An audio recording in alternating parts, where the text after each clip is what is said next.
히브리 절기, 이스라엘의 절기, 이 절기가 굉장히 중요합니다. 우리에게 놀라운 그 영적 비밀들을 알려주고 있습니다. 아마 여러분들이 들어보면 야, 어떻게 하나님께서 저렇게 귀한 말씀을 감춰놨을까 할 정도로, 그렇게 생각할 정도로 말씀에 깊은 의미가 들어있어요. 이 부분을 잘 깨달으면 엄청난 은혜의 시간이 될 것이고, 여러분들이 복음을 이해하는데 굉장한 도움을 주는 것이 바로 이 이스라엘의 절기입니다. 자, 오늘부터 히브리 절기 또는 이스라엘의 절기, 이 절기에 대해서 말씀을 나누는데 놀라운 하나님의 은혜 역사가 일어날 줄로 믿습니다.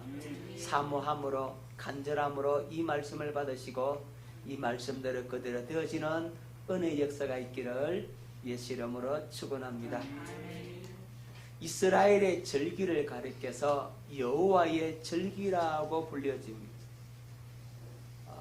하나님께서 절기를 제정하셨기 때문에 여호와의 절기라고 하는 겁니다.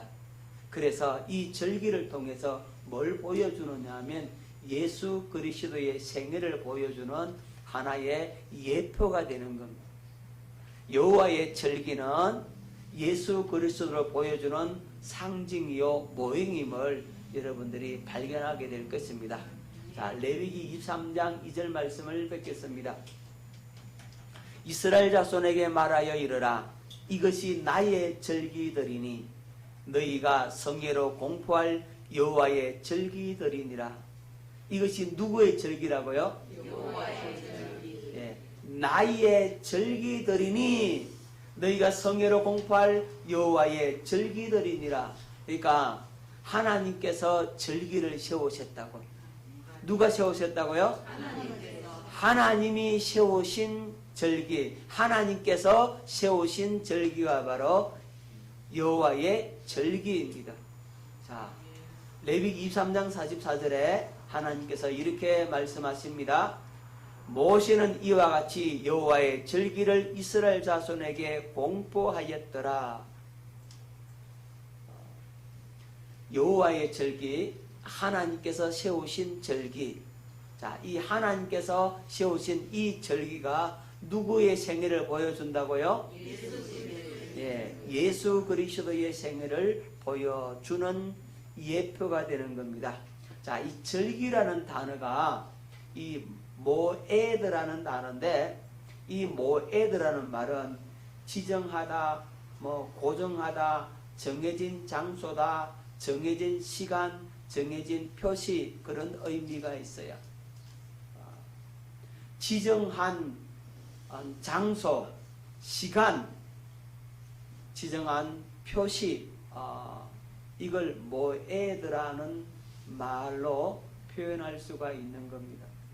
자, 하나님께서 천지 만물을 창조하시죠. 넷째 날에 뭐 만들어요? 해와 달과 별들을 만들죠. 그러면서 뭐라고 말씀하냐면 징조와 계절과 날과 해를 이루게 하리라, 이렇게 말씀하죠. 자, 천지 창조를 넷째 날에 해, 달, 별들을 만드시고, 이것이 뭐가 된다고요? 징조와, 징조가 뭐예요? 미리 알려주는 거죠. 계절과 날과 해를 이루게 한다 그랬어요. 바로 이 계절이 바로 모에드라는 단어. 여기서 계절. 여러분, 계절이 닥쳐오면 꼭 그렇게 날씨가 변하죠. 언제나 봄이 오고, 봄이 지나가면 뭐가 오고? 여름이 오고, 여름이 지나가면 가을이 오고, 겨울이 지나면 봄이 오죠. 자, 이거 변합니까? 안 변합니까? 안 변하죠. 정해져 있죠. 시간만 되면 꼭꼭 그것이 다가오게 되죠. 자, 그래서 이 계절을 모에드라고 하는 겁니다. 자, 창세기 1장 14절 말씀 뵙겠습니다. 하나님이 이르시되 하늘의 궁창에 광명체들이 있어 낮과 밤을 나뉘게 하고 그것들로 징조와 계절과 날과 해를 이루게 하라. 이렇게 말씀하셨습니다. 자, 그래서 하늘의 해, 달, 별, 계절 이 모든 것들을 통해서 징조를 보여주고 하나님의 시간표를 보여준다고, 하나님이 행하시는 그 일들을 이런 것들을 통해서 우리에게 가르쳐 주고 있는 겁니다. 자, 하나님은 천지 만물을 창조하시고 넷째 날에 절기를 완성하는 겁니다. 뭘 완성했다고요? 절기를 완성. 하나님께서 천지 창조하시고 넷째 날에 절기를 완성하셨다. 이 굉장히 중요한 의미가 있는데, 이 말은 하나님께서 영원전에 이미 계획하셨다는 겁니다. 하나님께서 영원전에 이미 계획을 세워 놓으셨다는 겁니다. 그리고 하나님은 이 절기 속에 예수 그리스도를 감춰놓은 겁니다. 절기 속에 뭘 감춰놨다고요? 그렇죠. 예수 그리스도를 감춰놨어. 절기 속에 하나님의 비밀을 감춰놨어. 절기 속에 복음을 감춰놨어. 절기 속에 새 언약을 감춰놨다고. 절기 속에 복음의 비밀을 다 감춰놨다 이 말입니다. 그래서 절기를 보면 그리스도의 비밀을 깨어낼 수가 있고 복음의 비밀을 알 수가 있게 된단 말입니다. 그래서 절기가 굉장히 중요해요. 절기는 하나님의 시간표입니다. 한번 따라합시다. 절기는 하나님의 시간표다. 하나님의 시간표다. 할렐루야. 그 절기를 통해서 우리에게 놀라운 사실들을 가르쳐 주고 있는 겁니다. 자, 절기 속에 감춰놓은 그리스도를 이제 때가 참에 그리스도를 보내주신 겁니다. 아멘. 그래서 예수 그리스도께서 오실 때 하늘의 징조가 나타나죠. 나타나요? 안 나타나요? 안 보이던 별이 갑자기 보이죠. 뭐가 보인 겁니까? 징조가 보이죠. 하나님께서 이 징조와 계절과 날과 해를 이루게 한다 그래 놨잖아요. 그러니까 그것을 통해서 그것을 연구하던 학자들이 바로 동방박사고, 그것을 이제 연구하다가 동방박사들이 유대인의 메시아가 태어났다 알고서 만나러 오잖아요. 넷째 날에 절기 속에 감춰놨어요? 안 감춰놨어요? 감춰놨다고. 그걸 이제 캐낸다 이 말이에요. 아멘. 근데 잘 오셨죠? 안 오시면 이거 듣겠습니까? 잘 오신 겁니다. 자, 여러분, 날과 해는 문자적 의미만 있는 것이 아니라 비유적인 의미도 있는 겁니다. 여러분, 날과 해는 뭐 있다고요? 문자적 의미만 있는 것이 아니라 어떤 의미도 있다고?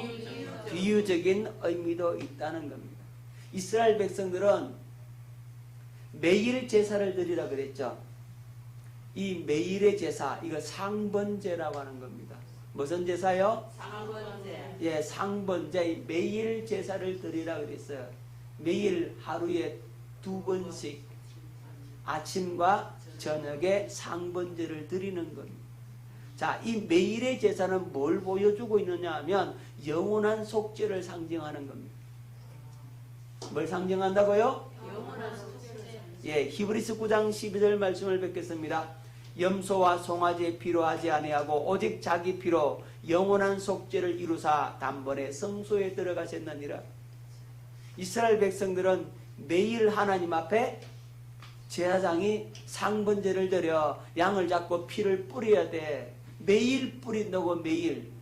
그러니까 영원한 속죄는 매일의 피 혈액이 있다는 얘기죠. 날마다 그리스도의 보혈의 능력이 있다 이 말이죠. 예수 그리스도의 보혈의 능력은 끊임없이 계속된다. 다시 말해서 영원한 속죄의 능력은 끊임없이 계속된다는 사실을 보여주려고 매일 제사 드리라 이렇게 말씀한 겁니다. 자, 여러분, 사건이 먼저 일어나고 절기가 이루어지면 요거는 뭡니까? 인본주의죠. 그렇죠. 여러분, 우리나라를 잘 보세요. 우리나라가 일제시대에 36년 동안 압제를 당하다가 이제 8월 1호 광복을 맞이하게 되죠. 광복을 맞이하게 되니까 광복절이라는 절기가 생긴 거죠. 그건 뭡니까? 사건이 먼저 일어나고 절기가 만들어졌죠. 이건 인본주의라 이 말이에요. 그런데 절기가 먼저 만들어지고 사건이 일어나면 이건 신본주의라 이 말이에요. 자, 그러면 성경에서는 어떤 일이 벌어졌을까요? 사건이 먼저 일어나고 절기가 생겼습니까? 절기가 먼저 있고 사건이 생겼습니까? 자, 사건 먼저다. 1번. 아니다. 절기 먼저다. 2번. 자, 1번이 맞다. 손. 2번이 맞다.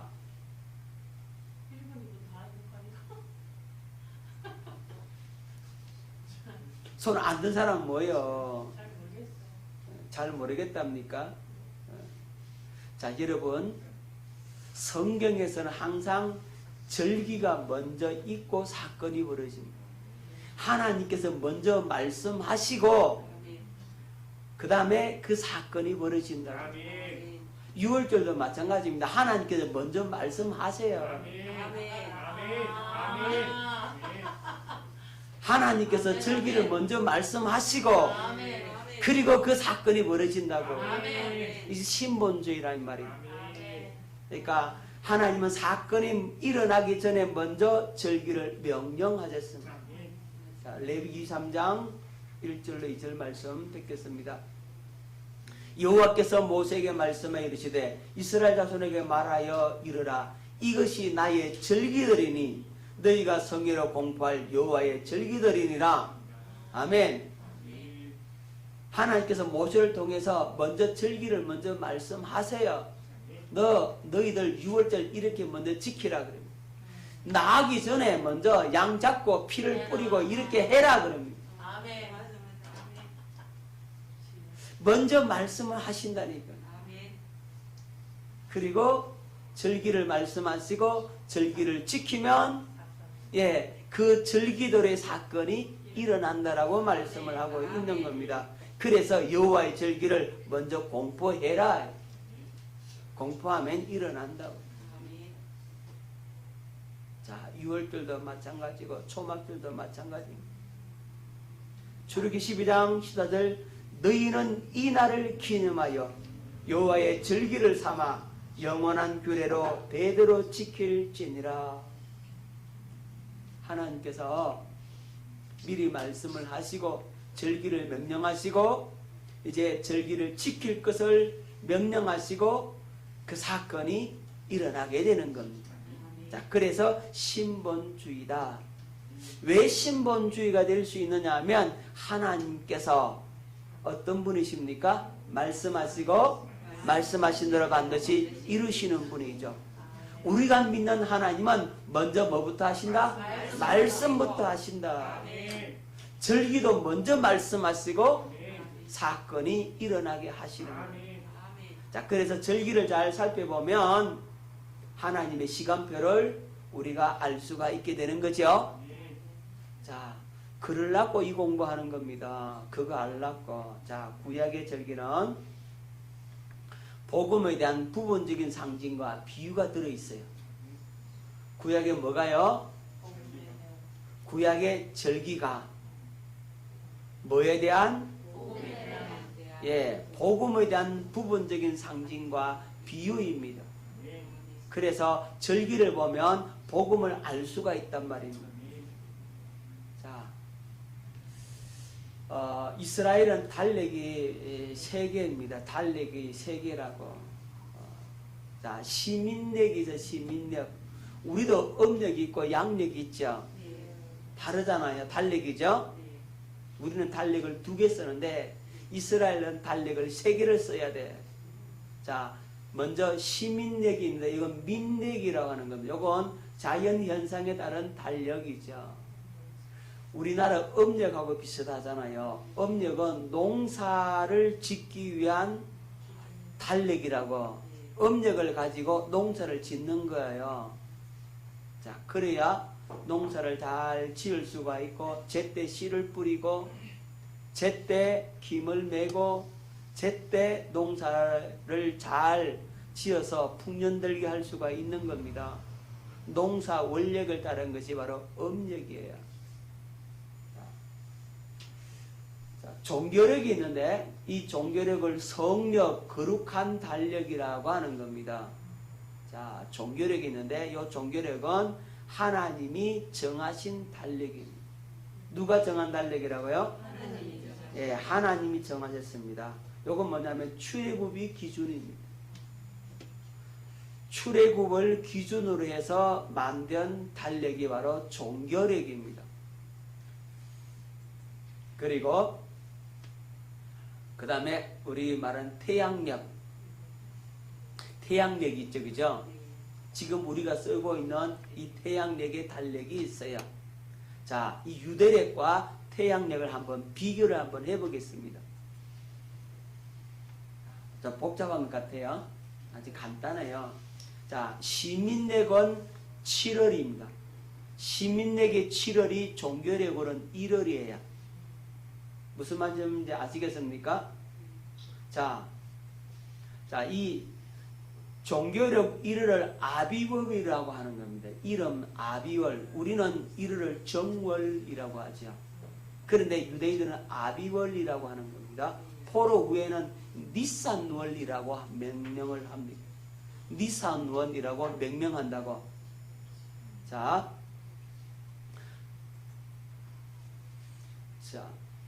그럼 종교력으로 1월 달에는 무슨 절기가 있냐면 6월절과 무교절이 있어요.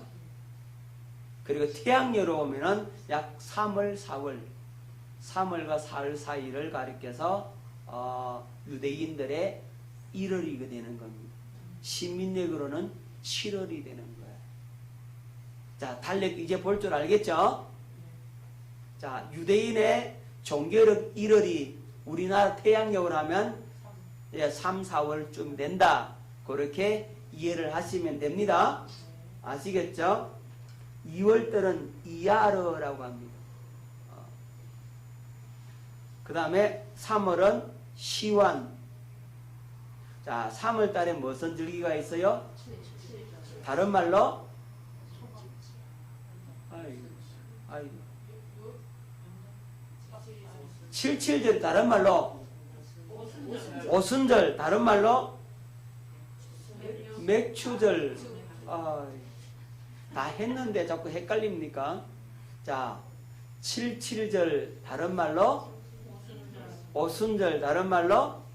맥추절. 자, 그렇게 생각하면 됩니다. 그 다음에 4월은 담무스, 5월은 아월, 6월은 엘룰월, 그 다음에 7월이 딱 됐어요. 자, 종교력으로 7월은 시민력으로 며칠입니까? 1월이란 말이죠. 자, 1월은 포로기에는 에다님으로 불렀고, 포로 후에는 티시리월이라고 해서 이 날이 바로 새해입니다. 새해. 뭐라고요? 새해. 그래서 7월 1일이 나팔절. 7월 1일이 무슨 절? 왜 나팔절은 새해를 알리는 거죠. 예, 그래서 새해니까 나팔을 부는 겁니다. 그 다음에 7월 10일은 대속제일이 됩니다. 7월 10일 대속제일이 있어요.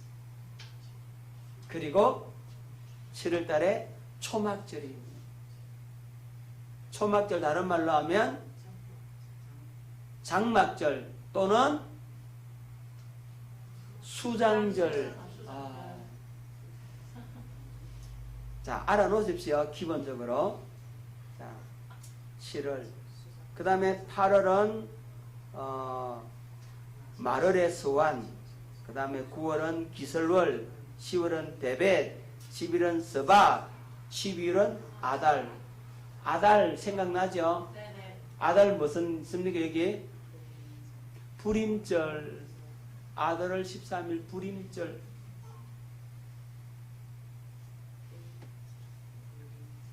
아달월 13일이 뭐라고요? 불임절. 불임절 절기가 있어요. 자, 여기 없는 절기도 있는데 수선절이라고 해서 히브리 광명절.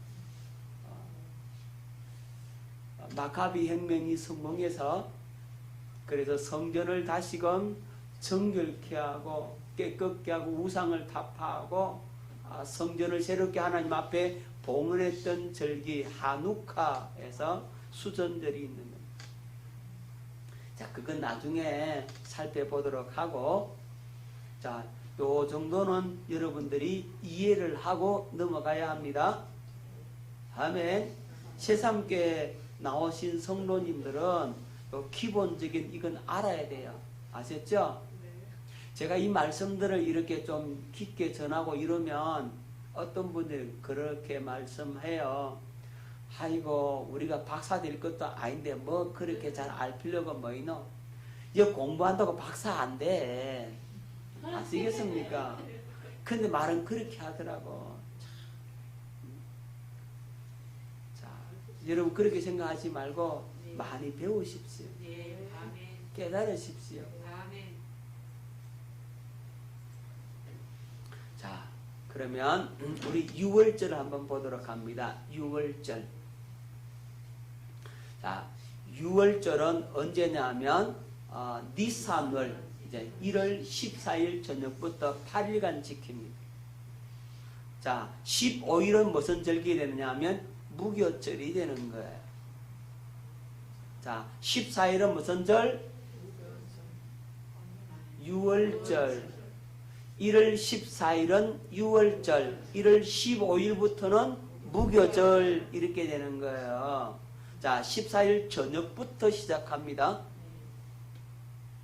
왜 저녁부터 시작하냐면 이스라엘은 하루의 시작을 저녁부터 시작하는 겁니다. 우리는 새벽부터 시작하죠. 새벽부터 다음날, 그죠? 새벽까지를 하루로 치잖아요. 24시간을 그렇게 있잖아요. 이스라엘은 저녁부터 시작하는 겁니다. 그래서 성경에 저녁이 되고 아침이 되니 이는 첫째 날이니라 이렇게 말씀하고 있는 겁니다. 항상 그래요. 저녁이 되고 아침이 우리는 아침이 되고 저녁이 되니 첫째 날에 이렇게 말씀 안 하시고 저녁이 되고 아침이 되니 왜 저녁부터 시작한다고? 왜 저녁부터 시작하느냐 하면 저녁부터 시작하면 뭘 먼저 맞이합니까? 밤을 먼저 맞이한다고. 뭘 먼저 맞이한다고? 밤을 맞이하는 민족이 유대인 민족이라고. 먼저 뭐부터 맞이한다? 밤을 맞이한다. 밤을 맞이하는 이유가 뭐냐면 어두운 밤이 지나면 밝은 광명이 온다 이 말이에요. 예. 그래서 어두움의 그 일들을 다 벗어버리면 밝은 광명이 온다. 여러분 환난과 핍박과 고난을 통과해야만이 영광의 날을 맞이할 수 있다. 십자가의 죽음을 맞이해야만이 부활의 영광을 경험할 수가 있다. 그래서 밤이 되고 낮이 된다 이렇게 말씀하고 있는 겁니다.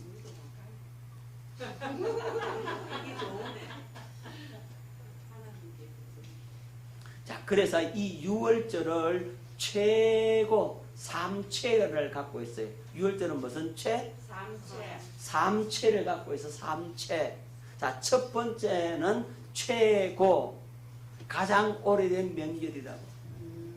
약 3,000년을 지켜온 명절입니다. 대단하죠? 6월절은 3,000년을 지켜온 명절, 최고 오래된 명절, 삼체라 있다 그랬죠, 그죠? 그 다음 두 번째는 뭡니까? 최대, 가장 큰 명절이라. 이스라엘 국가 설립의 기초가 되는 명절이죠. 그죠? 이스라엘 백성들이 애굽에서 탈출해 나와서 이스라엘 나라를 세우잖아요. 그렇기 때문에 이스라엘 국가 설립의 기초가 되는 명절이 바로 무슨 절? 6월절이라 이 말입니다. 그래서 최대, 가장 큰 명절이다. 그 다음에 뭡니까? 삼체, 최고, 최대, 최초. 이스라엘의 가장 첫 번째 되는 명절입니다. 그래서 이 해의 첫 달로 삼으라. 1월달이 있다. 1월달에. 그래서 1월 14일인 거예요. 자, 시민력은 7월이잖아요. 그죠? 근데 종교력은 1월로 이것을 해의 첫 해로 삼으라 그랬어요. 자, 출애굽기 12장 2절. 이 달을 너희에게 달의 시작, 뭡니까?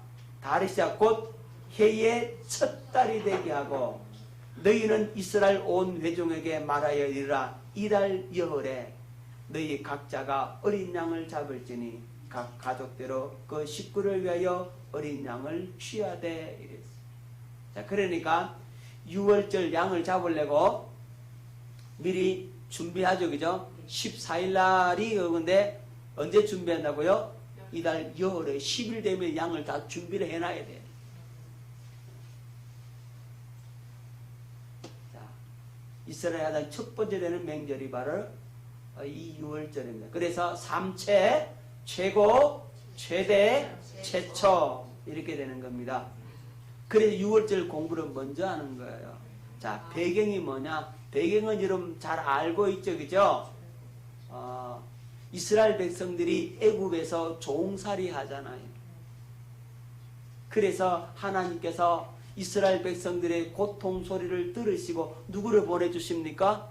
모세를 보내서 이스라엘 백성들을 구원하려고 합니다. 애굽에 10가지 재앙을 내리죠.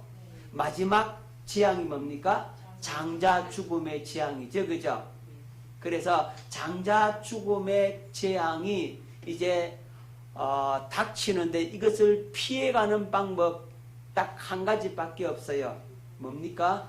양을 잡아서 피를 문설주, 좌설주, 우설주, 임방에 발라라. 여기에 지금 피를 바르죠. 그죠? 뭘 적시가지고요? 우슬초에다가 피를 젖어가지고 피를 좌설주, 우설주, 임방 이렇게 발라라. 피가 있는 집은 뭐가 넘어간다? 재앙이 넘어간다. 그랬어요. 그래서 이 6월절 양이 피를 흘리고 죽음으로 말미암아서 누가 항복하는 겁니까? 이집트 왕 바로가 항복하게 되죠. 그리고 이스라엘 백성들은 뭘 맞이하게 됩니까? 해방을 맞이하게 되는 겁니다. 자, 잘 보세요. 양을 잡아서 피를 뿌리는 이것이 굉장히 중요한데 이스라엘 백성들은 이 소식을 들었어요? 안 들었어요? 들었죠. 그죠? 자, 이 소식이 뭐냐면 복음의 소식이라고. 무슨 소식? 복음의 소식. 죽음이 피해간다. 죽음이 우리를 넘어간다. 재앙이 우리를 넘어간다. 넘어간다고 해서 6월이라고 하는 절기가 생긴 거예요. 그런데 재앙이 우리를 넘어가야 되는데 넘어가려면 반드시 뭘 잡아야 돼요? 양을 잡아서 뭘 뿌려 넣어라? 피를 뿌려 넣어라 그랬어요. 그런데 이 집에 아주 죄 지은 극악 무도한 사람들이 살고 있어. 죄를 너무너무 많이 지었어. 너무너무 악해. 그런데 그 악한 집에도 피가 발려져 있으면 뭐가 넘어가요? 죽음의 사자가 넘어갑니다. 그죠? 죽음의 사자가 그 집을 못 들어가. 뭐가 발렸기 때문에? 피가 있기 때문에. 자, 반대로 그 집에 너무 선한 사람, 법 없이도 살 수 있는 그런 아주 선한 사람들만 가득 살아요. 그런데 피가 뿌려지지 않았어. 피를 안 발라서. 그럼 어떻게 됩니까? 죽음의 사자가 그 집에 들어가서 재앙을 당하게 되죠. 장자 죽음을 맞게 되는 겁니다. 뭐가 기준이다? 피가 기준이다. 그래서 여러분, 복음은 피가 기준인 거예요. 누구의 피가? 예수님의 피가 기준이라고. 그래서 피 있다 그러면 죄 없다. 피 없다는 말은 죄 있다 이 말이에요. 피 있다 생명이고 피 없다 사망이 되는 거예요.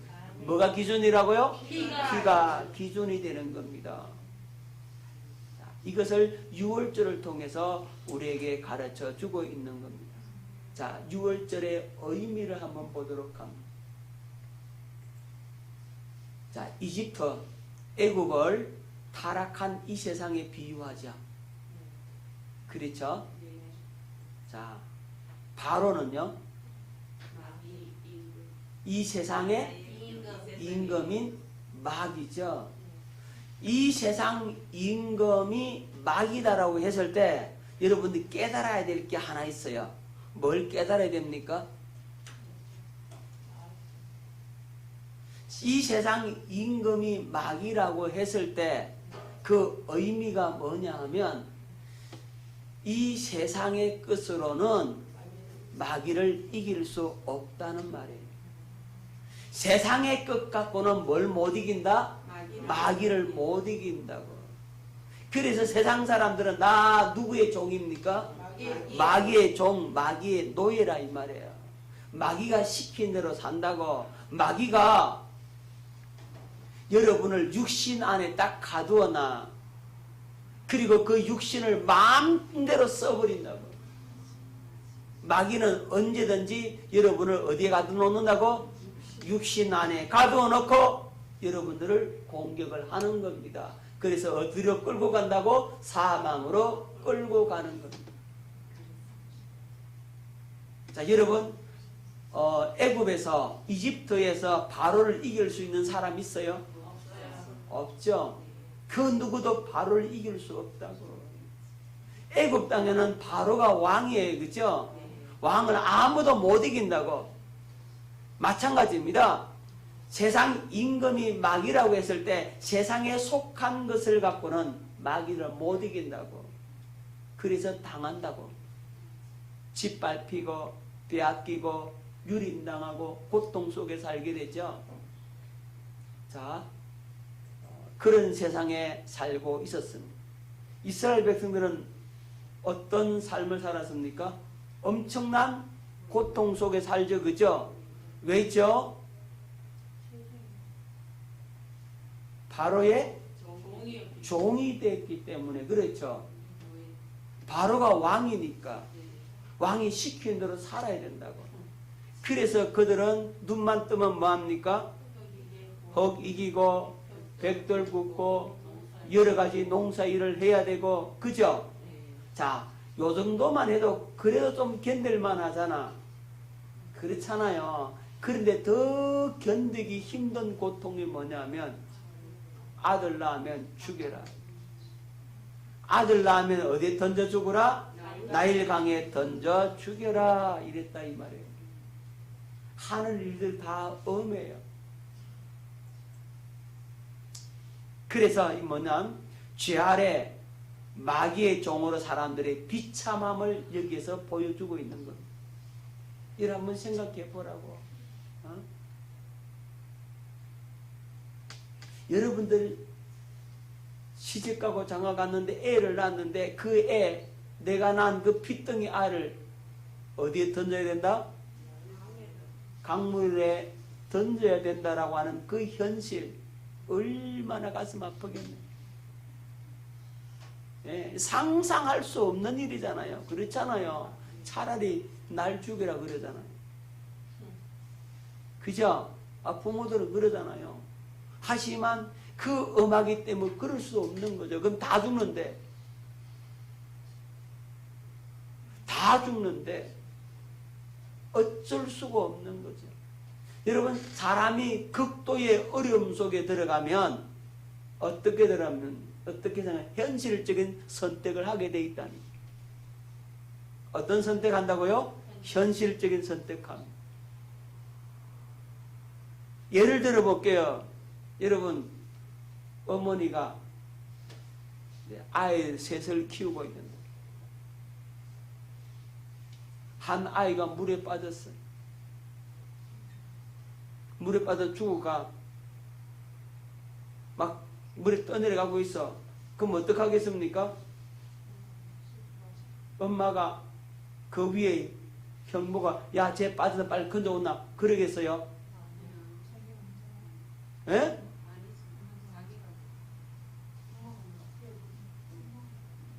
그 엄마는 나머지 둘이 애를 갖다 딱 붙들고는요, 절대 못 들어 붙들고 있습니다. 왜요? 들어가면 죽으니까요. 현실적인 선택을 한다니까요.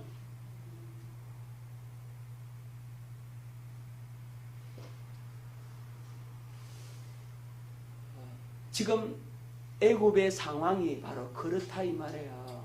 그래도 거기서 살아남으려면 아들을 어디 던져야 됩니까? 나일 강에 던져야 됩니다. 그러니까 그 고통 속에 하나님 앞에 부르짖는다 이 말이에요. 그 원한 사무친 그 간구가 하늘에 올라가거든. 그래서 하나님께서 그들의 탄식 소리, 그들의 부르짖는 소리를 하나님이 들으시고 뭘 기억하시는 겁니까? 하나님께서 아브라함과 이삭과 야곱에게, 자기 조상들에게 맹세로 세워 놓았던 그 약속, 그 언약을 기억하는 겁니다. 그리고는 누구를 보내줍니까? 한 구원자 모세를 보내주는 거죠. 자, 그래서 모세가 탄생하게 됩니다. 모세는 뭘 보여주는 모형입니까? 그렇죠. 모세는 예수 그리스도를 보여주는 모형이 되는 겁니다. 그래서 6월절을 공부하면 예수 그리스도의 모습을 적나라하게 볼 수 있는 절기가 바로 이 6월절입니다. 이 6월절 어린 양이 누구죠? 어떤 예수입니까? 그렇죠. 십자가에 못 박혀 죽으시는 그리스도의 모습이라 이 말입니다. 6월절 양이 죽어야만이 이스라엘 백성들이 그 바로의 손에서 벗어나요. 이스라엘 백성들이 애굽에서 탈출해 나와요. 6월절 양이 죽어야만이 바로가 항복을 한다고. 6월절 양이 죽지 않으면 바로가 항복을 안 해요. 끝까지 이스라엘을 붙들고 안 놔준다고. 마찬가지입니다. 예수님이 십자가에 못 박혀 죽으셔야만이 이 세상 인간 마귀가 항복을 하는 겁니다. 마귀의 머리가 박살 난다고. 누가 죽어야? 예수님께서 십자가에 못 박혀 피 흘려 죽으셔야만이 마귀가 항복을 하게 되고 우리가 죄에서 자유케 된다 이 말입니다. 우리가 진정한 자유를 누릴 수 있는 길은 어린 양 대신 예수 그리스도께서 죽으셔야 하는 겁니다. 6월절 양의 피가 우리의 가슴에, 우리의 심령에 뿌려져야 우리가 영원한 속죄의 은총을 입게 되고 죄와 저주와 사망과 마귀의 소나기에서 벗어나서 진정한 자유를 누릴 수가 있게 되는 겁니다. 누가 죽어야 된다고요? 예, 예수님께서 십자가에 못 박혀 피 흘려 죽으셔야지만이 우리는 죄와 저주와 마귀에게서 해방을 맞이하게 되는 겁니다. 6월절은 이런 의미가 있는 겁니다.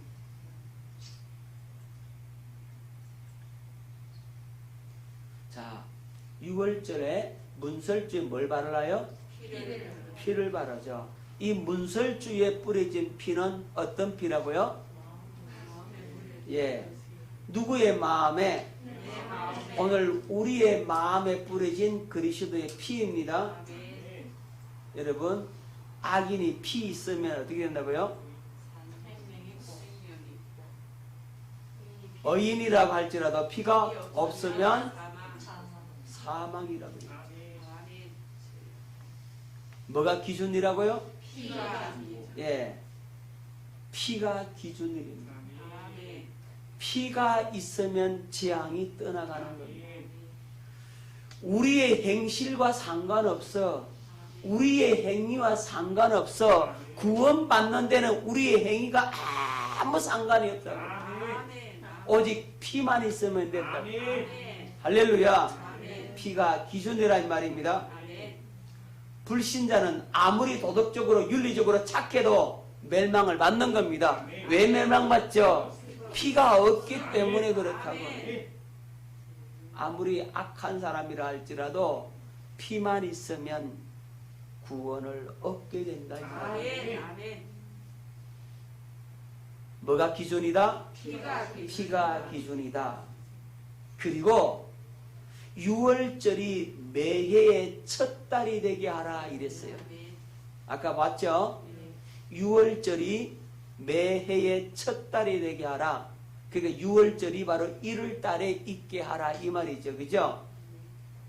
이게 중요한 의미가 있는데 이게 뭐냐면 신앙의 출발점이 바로 6월절이다 이 말이에요. 우리의 신앙의 출발점은 뭐라고요? 6월절인 겁니다. 우리는 피 뿌림으로서 시작되는 거예요. 예수님의 십자가의 피로 말미암아서 우리의 신앙의 출발점이 되는 겁니다. 그래서 피를 만나야 돼요. 십자가에 흘리신 그리스도의 피를 만나지 않으면 여러분 신앙생활은 없고요. 우리 신앙의 생활의 출발점이 바로 6월절의 피입니다.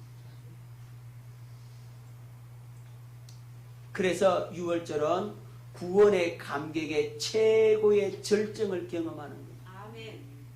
이스라엘 백성들이요, 그 애굽에서 그 고통 속에 있을 때 말할 수 없는 고통이었잖아요.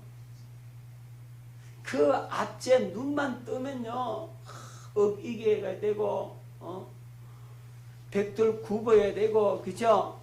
국고성을 쌓아야 되고, 그죠? 절기 때마다 농사에 여러 가지 일도 해야 되고, 자유가 없어, 자유가 없어. 그 일을 마치기 전까지, 하루 일과를 마치기 전까지는 평안하게 있을 수가 없는 겁니다. 조금만 요령이나 피우면 어김없이 채찍을 들고 어떻게 합니까? 예, 다 거치잖아요. 오늘 할당량 다 채우라는 거예요. 오늘 할당량 다 채우지 못하면 잠도 못 자고 먹는 것도 못 먹는다.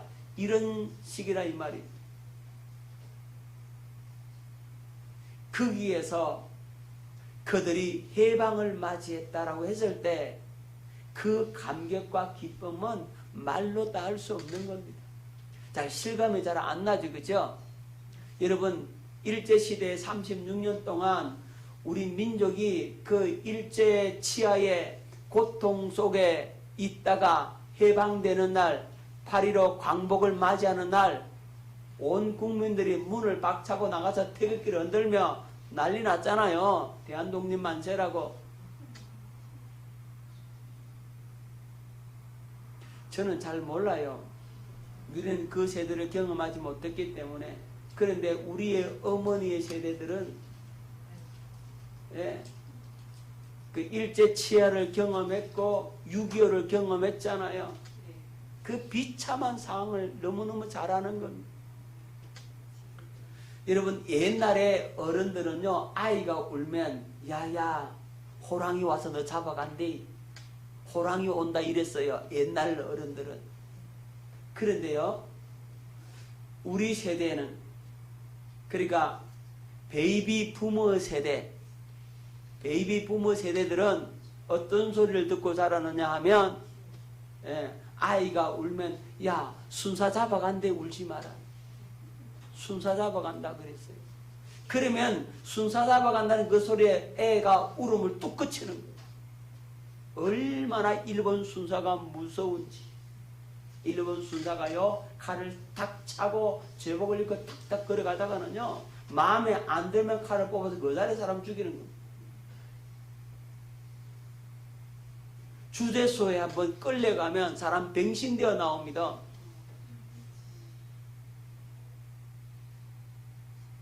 그렇게 억압당하고 짓밟히다가 거기에서 해방됐다라고 했을 때 그 기쁨과 감격은요 말로 다 할 수 없는 거거든요.